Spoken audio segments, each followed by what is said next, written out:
আসসালামু আলাইকুম সবাইকে। আশা করছি প্রত্যেকেই ভালো আছো এবং সুস্থ আছো। তুমি মাঝে, মাঝে এমন কাজ করো যে কাজগুলো করে তুমি তোমার প্রোডাক্টিভিটিকে নষ্ট করে দিচ্ছ। কিন্তু তুমি জানো না যে সেই কাজগুলো তোমার প্রোডাক্টিভিটিকে নষ্ট করে দিচ্ছে।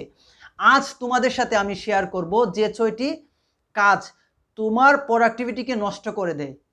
তাহলে অবশ্যই পুরো ভিডিওটা মনোযোগ সহকারে তোমাকে দেখতেই হবে। কারণ তুমি যদি দেখো তাহলে জানতে পারবা কোন কোন কাজগুলো তোমার প্রোডাক্টিভিটিকে নষ্ট করে দিচ্ছে। তো let's go. Number 1, social media নিয়ে অতিরিক্ত সময় কাটানো। আমরা মানুষরা যে জিনিসটা করছি এখন দিন দিন, বিশেষ করে ইয়াং পিপুলরা তোমরা করছো যে জিনিসটা, সেটা হচ্ছে ফেসবুকে বেশি সময় দিচ্ছ বা আদার সোশ্যাল মিডিয়াতে সময় বেশি দিচ্ছ। মনে করছো যে 5 মিনিটের জন্য যে তুমি তোমার নিউজ ফিডটা চেক দিলে কিছুই হবে না, কিন্তু তোমার মনের অজান্তেই তুমি ঘন্টার পর ঘন্টা ব্যয় করছো সোশ্যাল মিডিয়াতে, ফেসবুকে, লিঙ্কডইনে, টুইটারে, ইনস্টাগ্রাম।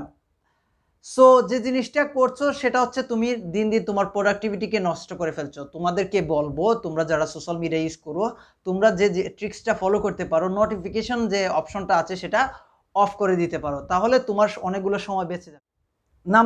নাম্বার টু হচ্ছে কোনো কাজ দেখে ভয় পাওয়া এবং আত্মবিশ্বাস হারানো।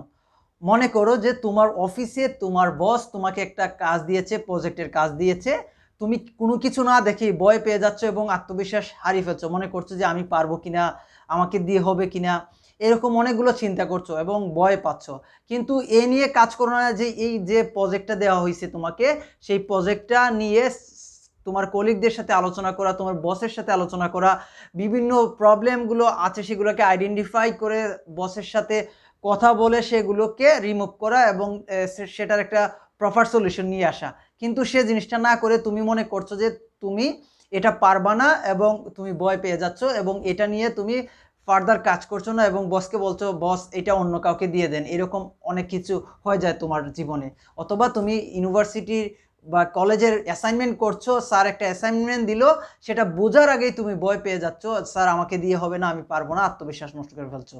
সো 2 নম্বর টিপসটা হচ্ছে কোনো কাজ দেখেই ভয় পাওয়া বা আত্মবিশ্বাস হারানো। এই কাজগুলো যখন তুমি করবা তোমার দিন দিন তোমার প্রোডাক্টিভিটি নষ্ট হয়ে যাবে। নাম্বার থ্রি হচ্ছে নিজেকে কমফোর্ট জোনের মধ্যে আবদ্ধ করে রাখা। কীরকম? তোমাকে মনে করো যে তোমার বস কোনো একটা কাজ দিল, তুমি মনে করছো যে সে কাজটা করতে পারবা না এবং তুমি যে জিনিসগুলো পারো সেগুলোই করছো। কিন্তু অন্যান্য নতুন জিনিসগুলো যখন তুমি করতে যাবা তখন কিন্তু তুমি অনেক কিছু জিনিস শিখবা এবং লাইফকে ইউটিলাইজ করতে শিখবা। কিন্তু সে জিনিসটা করছো না, তুমি তোমার কমফোর্ট জোনের মধ্যে থাকছো। তো এক্ষেত্রে দেখা যাচ্ছে যে বেশিরভাগ সময় তুমি নতুন কোনো স্কিল শিখতে পারছো না, যার ফলে তোমার প্রোডাক্টিভিটি নষ্ট হচ্ছে। সো যাদের প্রোডাক্টিভিটিটা নষ্ট করতে যাচ্ছ না তাদেরকে বলবো তারা কমফোর্ট জোন থেকে বেরিয়ে এসে নিজের জীবনটাকে উপভোগ করো, নিজের জীবনটাকে ইউটিলাইজ করো। নাম্বার ফোর হচ্ছে একই সময়ে অনেকগুলো কাজ করা। তার মানে হচ্ছে মাল্টিটাস্কিং। মনে করো যে আমি এই বইটা পড়ছি, কেউ আমাকে ফোন কল দিল, সো আমি ফোন কলেও কথা বলছি, বইটাও পড়ছি, অথবা আমি সাথে কফি খাচ্ছি, অথবা তুমি মনে করো যে আজকে তোমার 2টা সেশন আছে 8টার সময়, একই সময় কোনো একটা ট্রেনিং সেশন, তুমি মোবাইল দিয়ে একটাতে জয়েন করেছো, আবার কম্পিউটার দিয়ে আরেকটাতে জয়েন করেছো।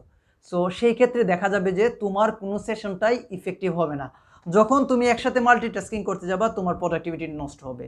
সো যারা এই কাজগুলো করো তাদেরকে বলবো আগের কাজ আগে করা এবং কোনো কাজ একসাথে না করা, মানে অনেকগুলো কাজ একসাথে না করা।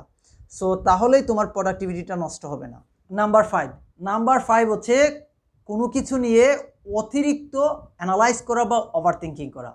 মনে করো যে তোমার কলিগ বা তোমার বস কোনো একটা কিছু তোমাকে বলেই বসলো এবং সেটা নিয়ে তুমি কি করছো, বাসায় এসে কারোর সাথে কথা না বলে ওভার থিঙ্কিং করছো, কেন আমাকে বললো, এটা আমাকে বলা উচিত হয়নি, বিভিন্ন বিষয় নিয়ে ওভার থিঙ্কিং করছো এবং ওভার থিঙ্কিং করার ফলে তোমার মধ্যে একটা স্ট্রেস কাজ করছে এবং যখন তোমার মধ্যে একটা স্ট্রেস আসবে তুমি কখনোই ভালো থাকতে পারবা না এবং তোমার আশেপাশের মানুষগুলোকে ভালো রাখতে পারবা না।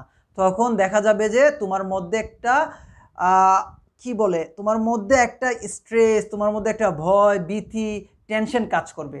সো কখনোই ওভার থিঙ্কিং বা কোনো কিছু নিয়ে বেশি অ্যানালাইজ করবা না, তাহলেই তুমি তোমার প্রোডাক্টিভিটি ধরে রাখতে পারবা। নাম্বার সিক্স হচ্ছে অল্পতেই হাল ছেড়ে দেওয়া। কোনো একটা কাজ করে যদি আমি ব্যর্থ হই বা তুমি ব্যর্থ হও তাহলে আমাদের মধ্যে ডিমোটিভেশন কাজ করে।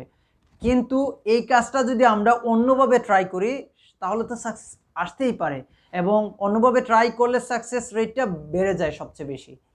সো আমরা মানুষরা যে জিনিসটা করি সেটা হচ্ছে অল্পতেই হাল ছেড়ে দেই এবং সে কাজটা আর অন্যভাবে করার ট্রাই করি না। সো এই কাজটা যদি তুমি করো যে অল্পতেই কোনো কিছুতে হাল ছেড়ে দাও, তাহলে তোমার মধ্যে যে প্রোডাক্টিভিটিটা আছে সেই প্রোডাক্টিভিটিটা নষ্ট হয়ে যাবে এবং তুমি কখনোই সাকসেস হতে পারবে না। সো নাম্বার 6 যেটা ছিল, অল্পতে হাল ছেড়ে দেয়া যাবে না। সো এই ছিল আজকের ভিডিও। যদি তোমাদের ভালো লাগে অবশ্যই তোমরা সাবস্ক্রাইব দিয়ে পাশে থাকবা এবং কমেন্ট লাইক মাস্ট। সো প্রত্যেকেই ভালো থাকো, সুস্থ থাকো। আসসালামু আলাইকুম।